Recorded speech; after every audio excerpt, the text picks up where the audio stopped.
ഇന്ന് പ്രിപ്പയർ ചെയ്യാൻ പോകുന്നത് സോയാബീൻ തോരനാണ്. ആദ്യം ഒരു സവാള അരിയണം.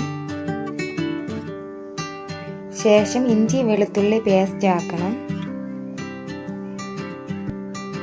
പിന്നെ സോയാബീൻ 10 മിനിറ്റ് ചൂടുവെള്ളത്തിൽ കുതിർത്തതാണിത്. ഇത് നല്ല സോഫ്റ്റ് ആയിട്ടുണ്ട്. ഇതിൻ്റെ വെള്ളം കുറച്ച് പിഴിഞ്ഞ് കളഞ്ഞിട്ട് അത് രണ്ടായിട്ട് കഷ്ണങ്ങളാക്കി മുറിക്കണം. കുറച്ച് തേങ്ങയിലേക്ക് മഞ്ഞൾപ്പൊടി ആഡ് ചെയ്യാം.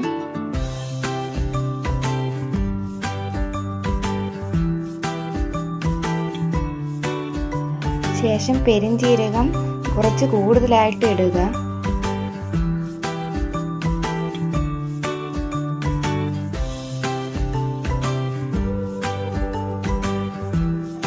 ശേഷം മുളക് പൊടി ആഡ് ചെയ്യാം.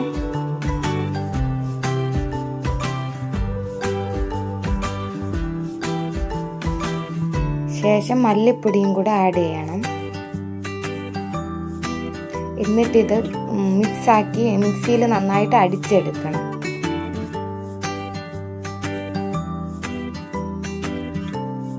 നന്നായിട്ട് അടിച്ചെടുത്തിട്ടുണ്ട്. ഇനി പാൻ അടുപ്പിൽ വയ്ക്കാം.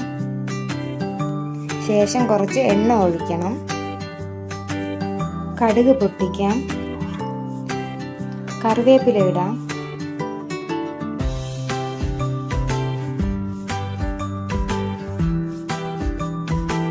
ഇതിലേക്ക് ഇഞ്ചി വെളുത്തുള്ളി പേസ്റ്റ് ഇടണം. ശേഷം സവാള,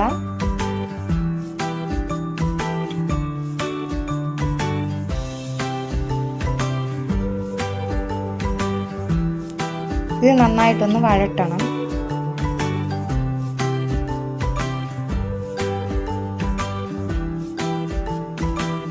ശേഷം സവാള ഇടുക. കുറച്ച് ഉപ്പ് ഇടുക. ഇനി അരപ്പ് ചേർത്ത് മിക്സ് ആക്കാം. അത് ചെറിയ രീതിയിലൊന്ന് മൂപ്പിക്കണം. നല്ല മണം വരണം.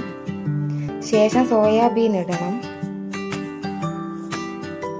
അത് ചേർത്ത് നന്നായിട്ട് മൊത്തത്തിൽ മിക്സ് ആക്കാം.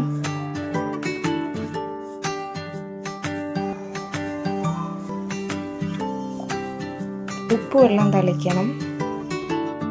എല്ലാം കൂടി യോജിപ്പിച്ച് കുറച്ച് നേരം കുക്ക് ചെയ്യാൻ വെക്കുക. റെസിപ്പി റെഡിയായി. ഒരു പ്ലേറ്റിലേക്ക് മാറ്റാം.